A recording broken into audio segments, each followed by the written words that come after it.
Assalamualaikum warahmatullahi wabarakatuh. Saya Muhalfin Syahrul Rahmat dari KPIB 19 ingin mempresentasikan tentang materi psikologi komunikasi dakwah. Yang pertama yaitu sensasi. Apa itu sensasi? Yaitu tahap awal dalam penerimaan pesan.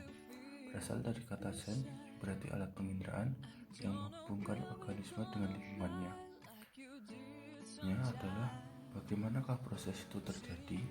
Pertama, stimulus diterima indera, dan kemudian indera akan diproses menuju otak, yang kemudian itu akan menjadi sebuah informasi bagi diri kita.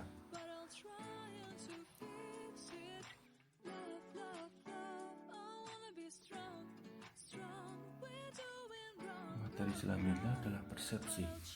Apa itu persepsi? Persepsi adalah proses mengetahui atau mengenali objek dan kejadian objektif dengan bantuan indera berdasarkan pengalaman masa lalu. Menurut Feldman, persepsi adalah sebuah proses konstruktif di mana kita menerima stimulus dan berusaha untuk memahami situasi yang bermakna. Sedangkan menurut Morgan, proses mengacu pada cara kerja, suara, rasa, selera, dan bau.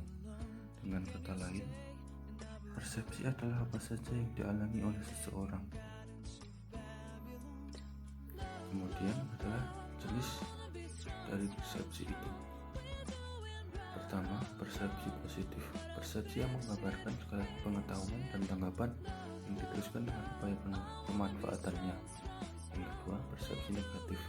Persepsi yang menggambarkan segala sesuatu pengetahuan dan tanggapan yang tidak selaras dengan objek yang dipersepsikannya. Selanjutnya adalah memori. Apa itu memori? Memori adalah sistem yang sangat terstruktur yang menyebabkan organisme sanggup merekam fakta tentang dunia dan menggunakan pengetahuannya untuk membimbing perilakunya. Setiap stimuli mengenai indera kita. Setiap saat pola stimuli itu direkam secara sadar atau tidak sadar. Berikutnya adalah fungsi memori. Fungsi memori pertama adalah encoding atau memasukkan informasi. Ini berarti pencatatan informasi melalui reseptor indera dan sirkuit saraf internal. Yang kemudian kedua, storage atau penyimpanan. Ini adalah menentukan berapa lama informasi itu berada beserta kita, dalam bentuk apa dan di mana. Penyimpanan bisa aktif atau pasif. Yang ketiga adalah retrieval atau mengeluarkan kembali atau mengingat kembali. Fungsi ketiga ini yaitu menimbulkan kembali ingatan yang sudah tersimpan. Proses ini berkaitan dengan mencari informasi di dalam otak, menumbuhkannya, dan menggunakan kembali memori tersebut. Yang berikutnya adalah jenis memori. Yang pertama, memori sensoris. Memori sensoris berkaitan juga dengan penyimpanan informasi yang diperoleh dari penerimaan panca indera. Yang kedua, memori jangka pendek, yaitu merupakan proses penyimpanan memori secara sementara, yang artinya memori tidak bisa disimpan lama. Yang ketiga, memori jangka panjang. Memori jangka panjang ini merupakan proses penyimpanan yang bisa diingat cukup lama dan relatif permanen.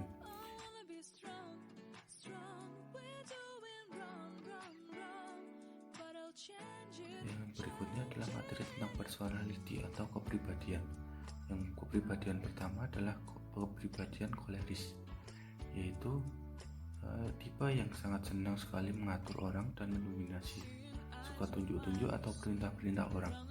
Koleris bukan tipe orang yang senang berpangku tangan. Ia juga tidak ingin menjadi penonton saja dan diam dalam aktivitasnya. Bahkan tamu pun bisa saja ia suruh melakukan sesuatu untuknya.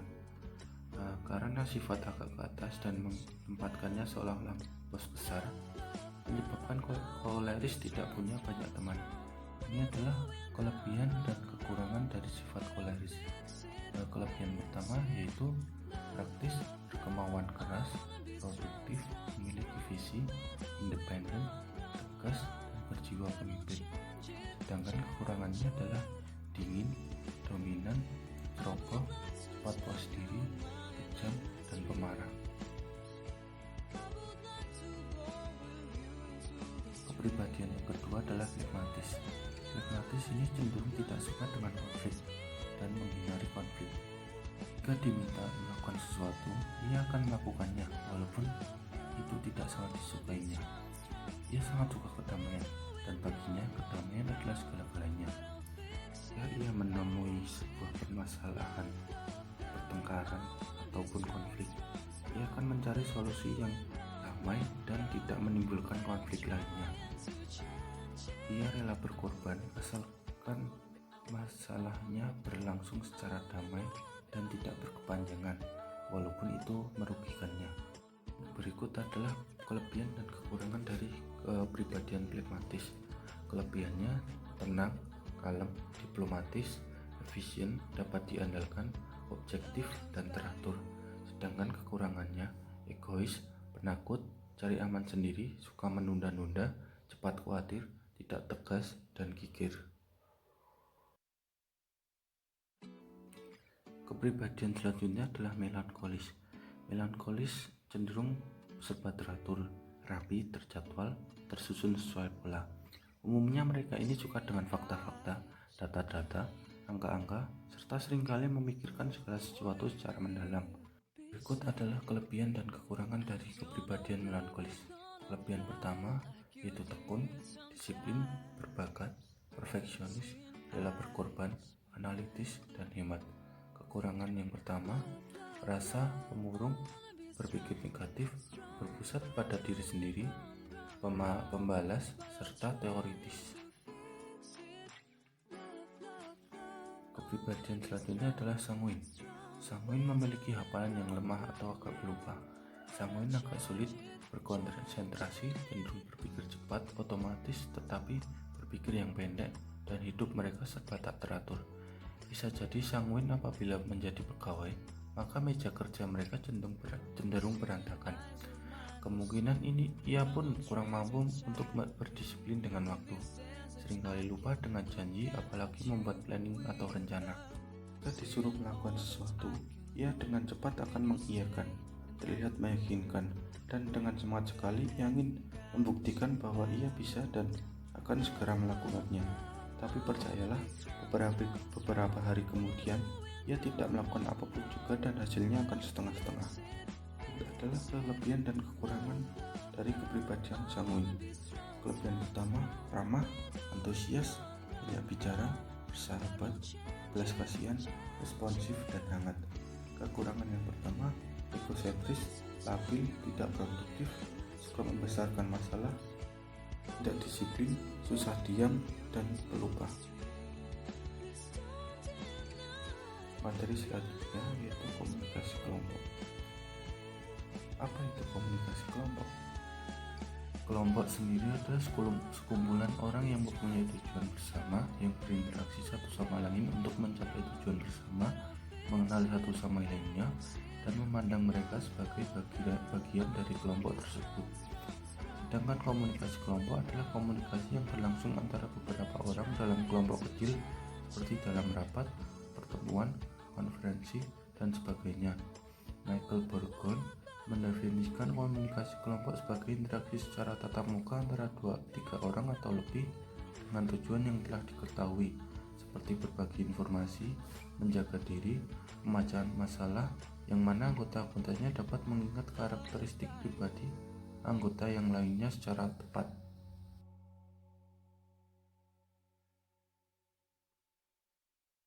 Selanjutnya adalah fungsi dari suatu kelompok. Pertama, fungsi hubungan sosial.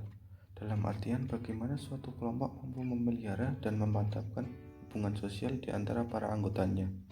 Seperti bagaimana suatu kelompok secara rutin memberikan kesempatan kepada anggotanya untuk melakukan aktivitas yang informal, santai, dan menghibur.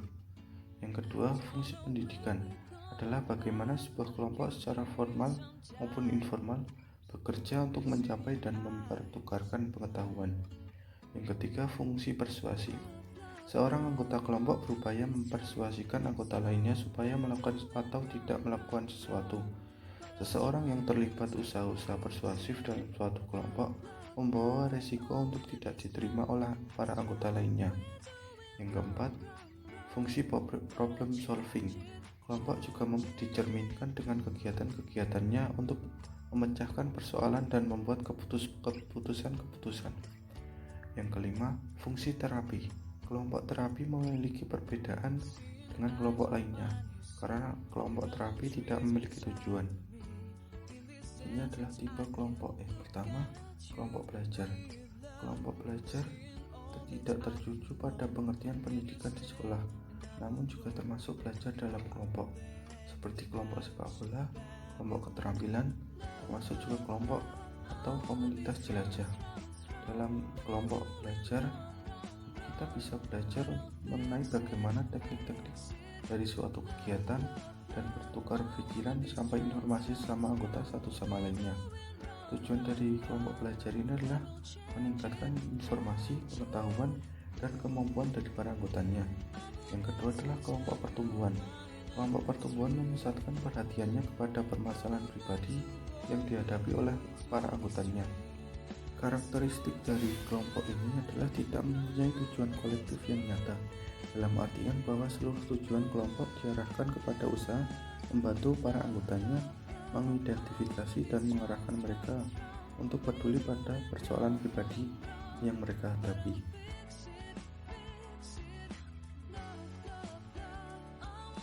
Dan materi selanjutnya adalah teori komunikator. Teori komunikator terbagi atas 5 bagian. Yang pertama adalah disonansi kognitif. Teori ini menjelaskan bagaimana keyakinan dan perilaku dapat merubah sikap. Dalam teori ini mempelajari adanya dampak atau efek dari perbedaan kognisi yang ada. Sudut pandang mendasar bagaimana pemikiran disonansi kognitif ini bisa muncul adalah ketika seseorang mempunyai dua ide atau kognisi yang secara tidak langsung saling berhubungan, tentu akan mengalami disonansi kognitif. Teori ini menjelaskan bagaimana keyakinan dan perilaku dapat merubah sikap. Dalam teori ini mempelajari adanya dampak atau efek dari perbedaan kognisi yang ada. Kedua adalah teori traits. Dalam teori traits menitik beratkan pada karakter, sifat, atau kepribadian individu dalam cakupan psikologi sosial.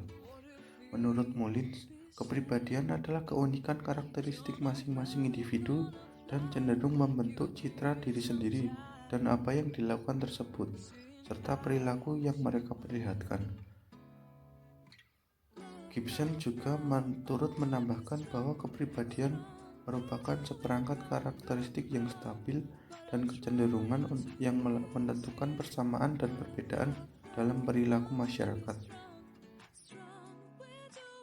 Teori yang ketiga adalah atribusi.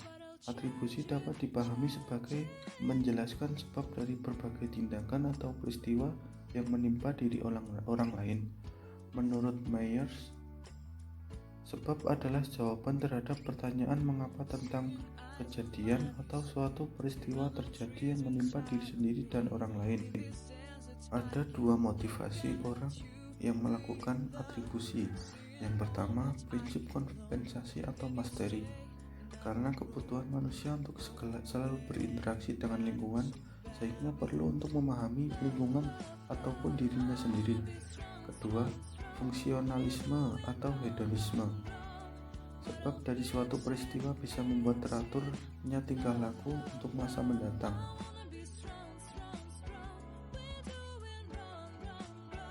Keempat yaitu teori CIP atau Cognition Information Processing atau teori pemrosesan informasi. Diperkenalkan oleh Robert Gates, mengasumsikan bahwa pembelajaran merupakan faktor penting dalam perkembangan. Pembelajaran sendiri merupakan keluaran informasi yang berupa kecakapan manusia. Menurut Piaget, pemrosesan informasi merujuk pada cara mengumpulkan atau menerima stimulus lingkungan, mengorganisasi data, memecahkan masalah, menemukan konsep, dan menggunakan simbol verbal dan visual. Dalam pemrosesan informasi terjadi adanya interaksi antara kondisi eksternal dan internal seseorang. Secara garis besar dapat disimpulkan dari beberapa teori di atas bahwa teori Cognition Information Processing ini adalah bagaimana tindakan seseorang ketika mendapatkan stimulus atau rangsangan yang akan diproses dalam sebuah informasi bagi dirinya. Teori yang kelima yaitu teori Belief, Attitudes, and Values. Milton Rockets menjelaskan bahwa perilaku manusia dipengaruhi oleh adanya kepercayaan, belief, sikap, attitudes, dan nilai, value. Menurutnya, kepercayaan adalah pernyataan yang jumlah sangat banyak yang dibuat seseorang mengenai dirinya dan lingkungannya. Kepercayaan ada yang sulit dirubah dan ada yang dengan mudahnya dirubah. Sedangkan sikap adalah perwujudan dari kepercayaan yang mendorong orang untuk melakukan, bertingkah, atau bertindak terhadap suatu objek. Sedangkan nilai adalah jenis dari kepercayaan yang menjadi pedoman hidup. Dari ketiga ini akan mudah bagi seseorang untuk mencapai tujuannya.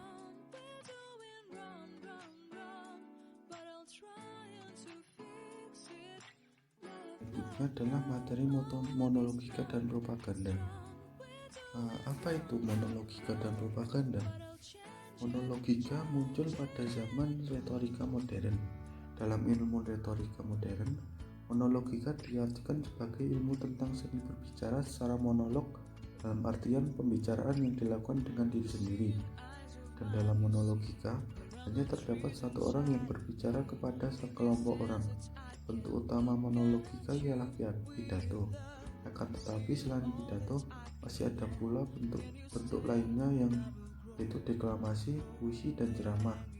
Sedangkan propaganda berasal dari bahasa Latin propagare yang berarti perluasan, penyebarluasan, pengembangan, atau pemekaran. Kata tersebut semula mengacu pada sebuah lembaga didirikan pada tahun 1622 oleh Gereja Katolik Roma yang tugasnya antara lain untuk menyebarluaskan agama Katolik ke luar negeri. Menurut pendapat Harry Shaw, propaganda ialah informasi, ide-ide, atau gosip yang disebarluaskan untuk menghancurkan seseorang, kelompok, gerakan, keyakinan, lembaga, atau bangsa.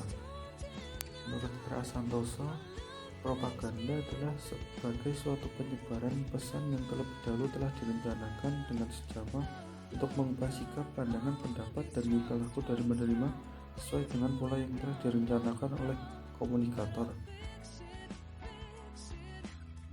Selanjutnya adalah teori-teori yang mendukung propaganda. Yang pertama, teori SR. Teori SR merupakan model komunikasi paling dasar. Model ini dipengaruhi oleh disiplin psikologi, khususnya yang beraliran behavioristik. Model tersebut menggambarkan hubungan stimulus-respon.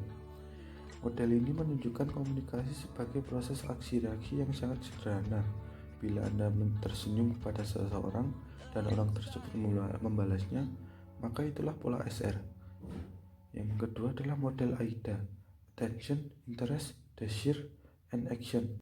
Ini merupakan salah satu model hierarki yang cukup populer bagi pemasar sebagai pedoman dalam melaksanakan sesuatu kegiatan pemasaran. Menurut model ini, alat promosi harus menarik perhatian atau attention, mendapatkan dan mendorong minat atau interest, membangkitkan keinginan atau desire, dan menghasilkan tindakan atau action. Mungkin itu saja yang dapat saya sampaikan. Kurang dan lebihnya mohon maaf. Wassalamualaikum warahmatullahi wabarakatuh.